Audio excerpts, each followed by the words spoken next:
Countdown for blast off. X minus 5, 4, 3, 2, X minus 1, fire.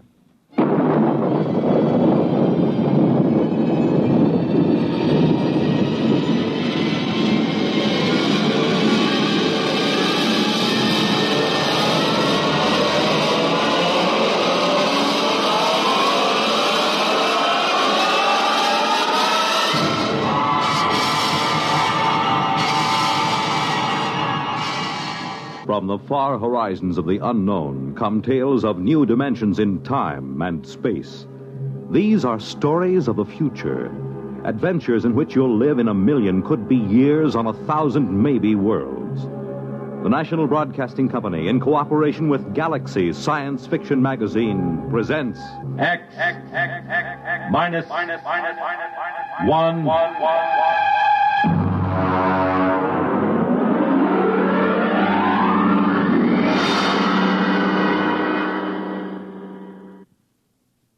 Tonight, The Scapegoat by Richard Maples. But first, hear this.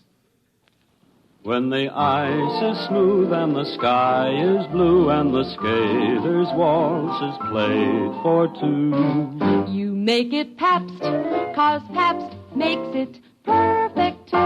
Yes, Pabst makes it perfect. Just as we always have ever since 1844. So next time, you make it Pabst, because Pabst makes it perfect. America's Blue Ribbon beer from the Pabst Brewing Company, Milwaukee, Wisconsin. Yes, Pabst makes it perfect.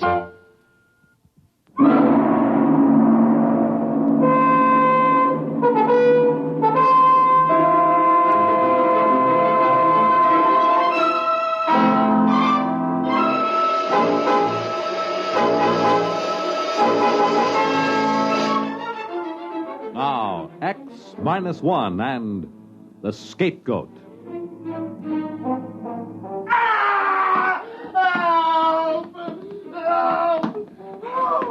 The old guy didn't have a chance.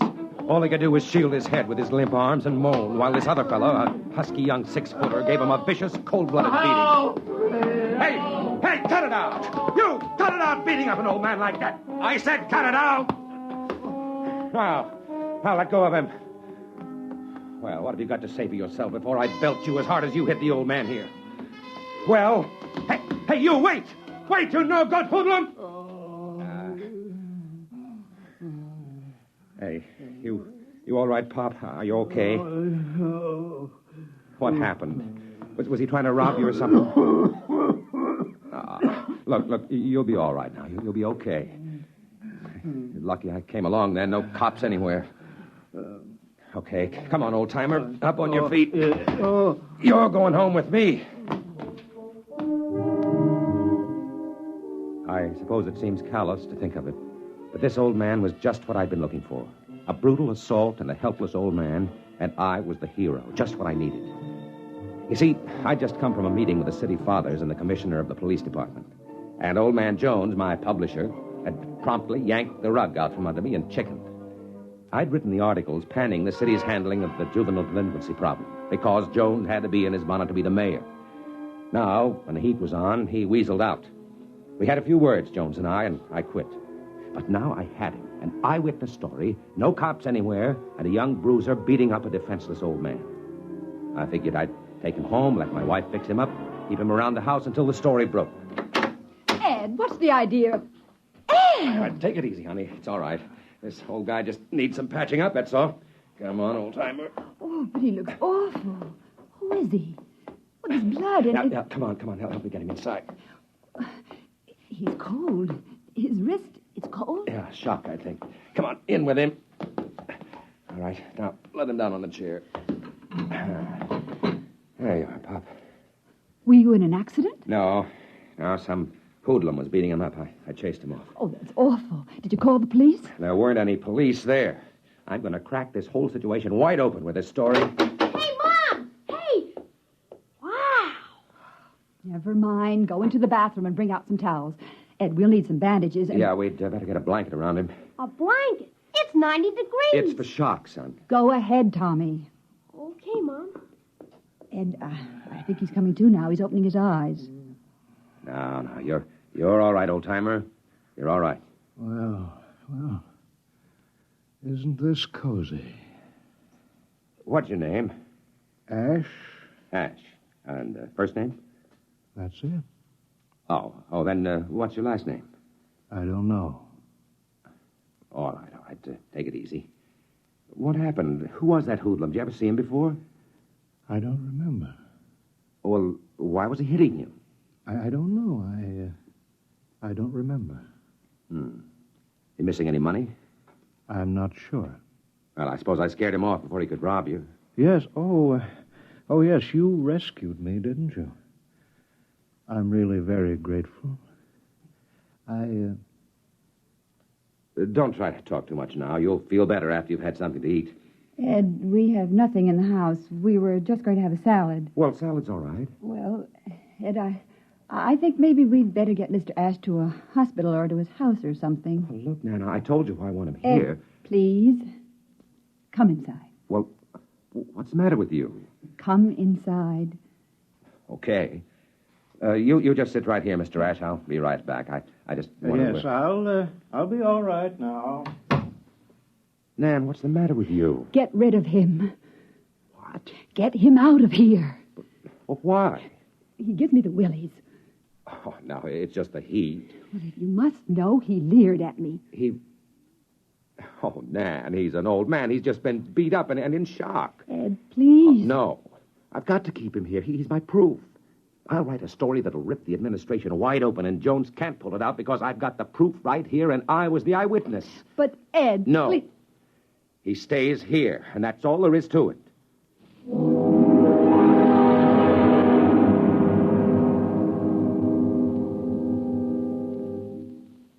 You're listening to The Scapegoat, tonight's attraction on X-1. Once, a tall and beautiful tree stood in a forest. It had been there for 200 or 300 years. In the course of that time, wind shook it and lightning struck near it. A hurricane bent it once until its top was nearly at the ground. But none of the ferocious assaults could fell that tall, proud tree. But then one day, the most spindly-legged, pot-bellied, adenoidal, open-mouthed creature that the forest had ever seen sat down in the cool shade of that tree. This was what was called a man, and he wanted to smoke what is called a cigar. He did. And he threw his match among the pine needles, and when he had smoked the cigar, he threw that away, too, and went off, because somewhere down by the lake there was waiting for him what is called a woman. And he had the hope that maybe she didn't feel like nagging anymore. Before nightfall, that tree that had withstood all those assaults was ashes, and thousands of other trees in that forest were, too. The man is still living. If you know any of his species, you might tell him that trees don't have Adam's apples and shrill voices. Trees are beautiful, and men ought to be careful with matches.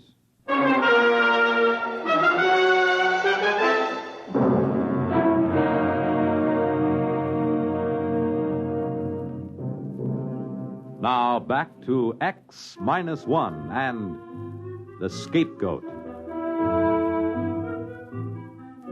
The old man seemed to recover pretty quickly. I suppose mostly because I'd gotten there in time. As a matter of fact, he began to talk, and he kept it up through the whole meal. And it was the craziest story you ever heard. He insisted he'd come from another world outside our solar system, where people existed in a kind of liquid state, bouncing about for the most part like large water-filled bladders. They were, however, capable of taking almost any shape their superior minds willed.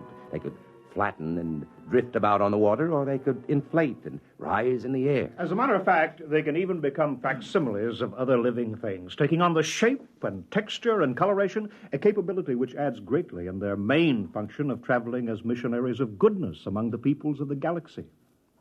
Goodness, huh? Oh, yes. They're perfect. As perfect as angels. All right. I've had enough. I asked for it. Nan, where are you going? Don't rush off. Well, I guess I know when I'm being kidded. Very funny, Mr. Ash. But I'm not kidding. Don't tell me that you're a missionary to Earth. Oh, no, I'm here because I was banished. Oh, sort of a fallen angel. Exactly. Look, Ash, it's too hot for games. If you don't want to explain what happened this afternoon, that's your privilege. But as you know, this story means a lot to me. And I did stick my neck out for you. One moment, my boy. Let me finish. You see, I'm a throwback. A what? A throwback, an atavism. They tried to reform me, but there was something rather fundamental about me, something rather evil. Then, of course, as a last resort, they put me into one of the machines, and they threw the switch. Oh, sure.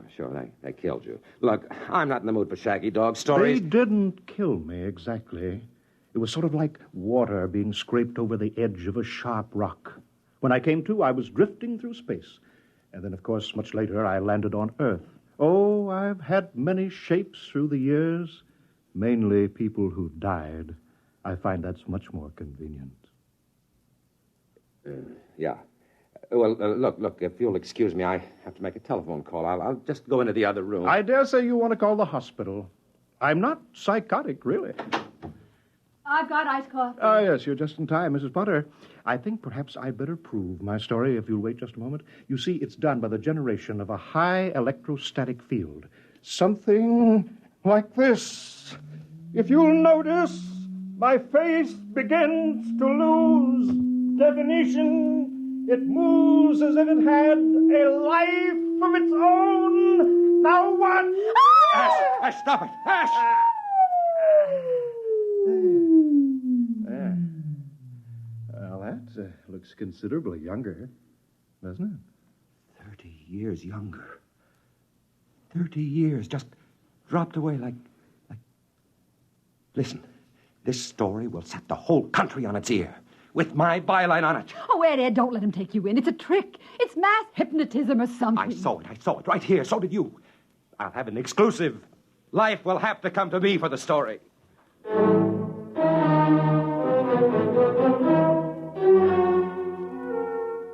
I've got to admit that I could share something of Anne's point of view.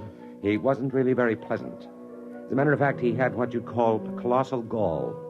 After supper, he came right down to cases.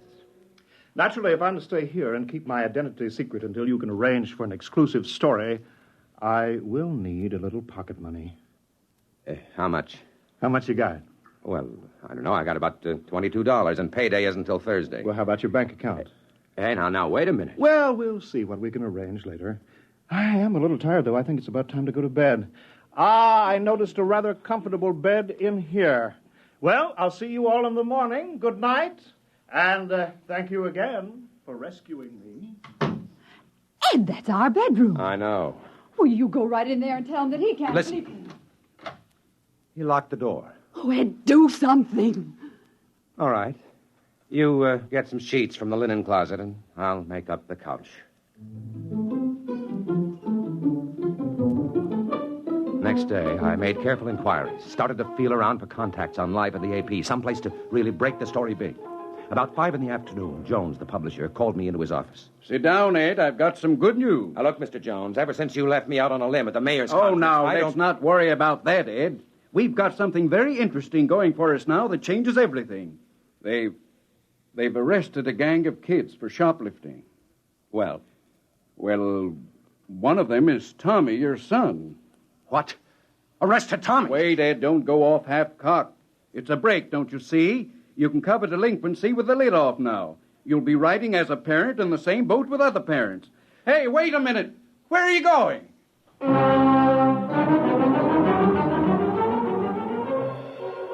At the police station, I had the distinct feeling they'd been waiting for me. Well, Mr. Potter, we meet under unfortunate circumstances. Can the phony sympathy, Thompson. Just let me see my boy. We'd better have a little talk first about all those articles you're writing about the police force. I've got no talking to do. This is a lousy frame-up against me and the paper.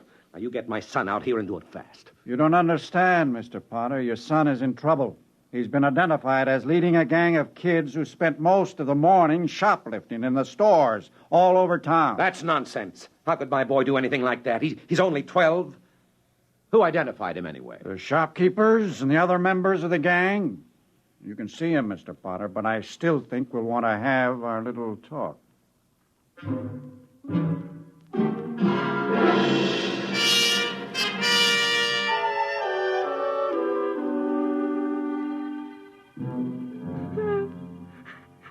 Son, what's this all about? It was Ash. Ash, Yes, I told him about the gang. what the heck are you talking about? Some of the fellows got together and built a hut for a clubhouse. What does the gang do? Oh, different things. One of the fellows fellas is a 22 and we hunt rats and Well, go ahead. What is it? we smoke. Oh. And what else? That's all, honest. What about shoplifting? No, that was Ash. He wanted me to talk the gang into shoplifting, but I wouldn't. Then he changed himself to look like me and talked the fellas into it when I wasn't around.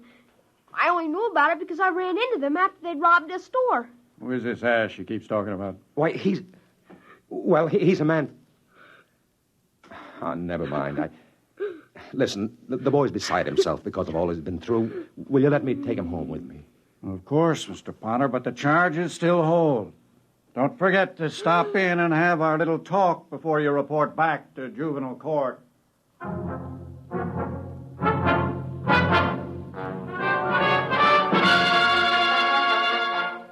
I called the house, and Ash answered the phone. I'm glad you called, Ed. I'm out of cash, you know. I need a small loan. Now, listen to you. The police have picked up Tommy. He's been charged with the shoplifting you did today. Oh, now I'm sorry about that. You see, there's a certain cultural difference between you and me.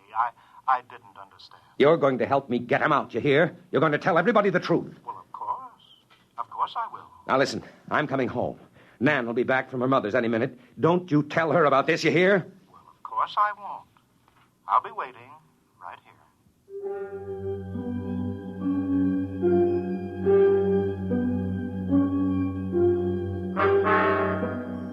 I suppose I was a fool, but I still wanted that story. I wanted it so bad I could taste it. The exclusive account of an extraterrestrial being.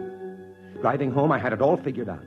I'd bring Ash down to the police station. He'd tell the story, go through his changing act to convince him, and spring Tommy. I'd have my story already filed and beat everybody. In the meantime, I just hoped Nan wouldn't spoil everything alone with it. Alone with him. And then suddenly I let my foot come down on the accelerator like it was made out of lead. I pulled the car to a stop and sprinted up the driveway. Nan! Nan, where are you? They were both in the bedroom. Nan stood in the far corner with her back against the wall. Her shoulders were scratched and her lip cut. She held a heavy bookend, poised to strike at Ash, who was in front of her, moving stealthily forward. He turned as I came in, and I froze in amazement. I couldn't recognize him.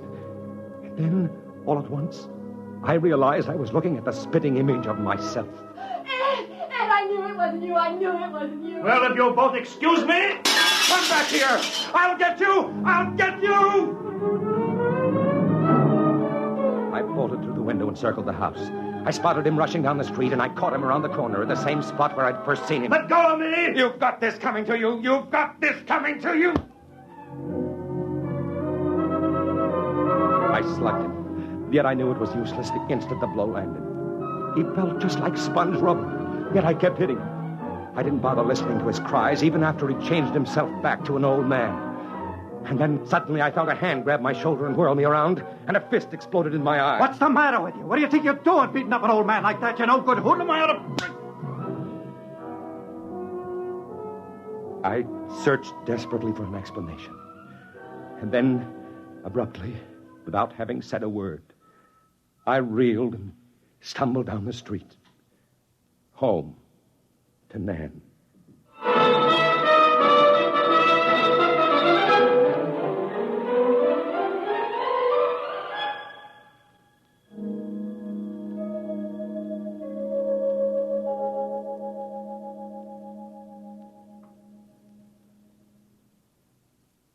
Fred Collins again, and I'll have another word for you about X-1 in a moment. Hi, this is Walter O'Keefe. You know, they say there's nothing new under the sun, and maybe that's true. But there is something new under the moon, and that's Nightline. In Nightline, we think we found the way to use the intimacy as well as the lightning-fast maneuverability of radio in an hour-and-a-half package of high-voltage, different entertainment. We found the way to make the airwaves your magic carpet to wherever big things are happening. Anywhere in the country, for that matter, anywhere in the world. Now, let's say that your favorite comedian is performing at a Las Vegas nightclub. He's packing them in, and you've really got to have connections to get a table. Well, Nightline is that connection, and your radio is your ringside table. More things than you'd believe are happening in the so-called still of the night, and Nightline is your line to exciting entertainment after dark. My feeling is Nightline marks a new era in nighttime entertainment, Tune us in every Tuesday, Wednesday, and Thursday, and you'll hear what I mean. You have just heard X-1, presented by the National Broadcasting Company in cooperation with Galaxy Science Fiction Magazine, which this month features Shadow World by Clifford D. Simak. Of all the upsetting phenomena, the most alarming was this. I had a little shadow that went in and out with me. It's in Galaxy Magazine, on your newsstand today. Tonight, X-1 has brought you The Scapegoat, written by Richard Maples and adapted for radio by Ernest Kenoy. Featured in our cast were Carl Weber as Ed, Wendell Holmes as the changeable Mr. Ash, Jane Amar as Nan, Bobby Alford as Tommy, Guy Rep as Mr. Jones, and Roger DeKoven as Thompson.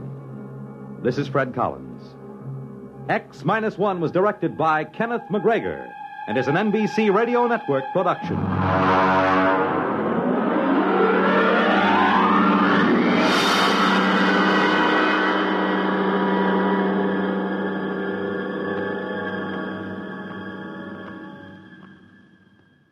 There's excitement in the air at night, and Nightline brings it to you. Hear Nightline with Walter O'Keefe, next on most of these NBC stations.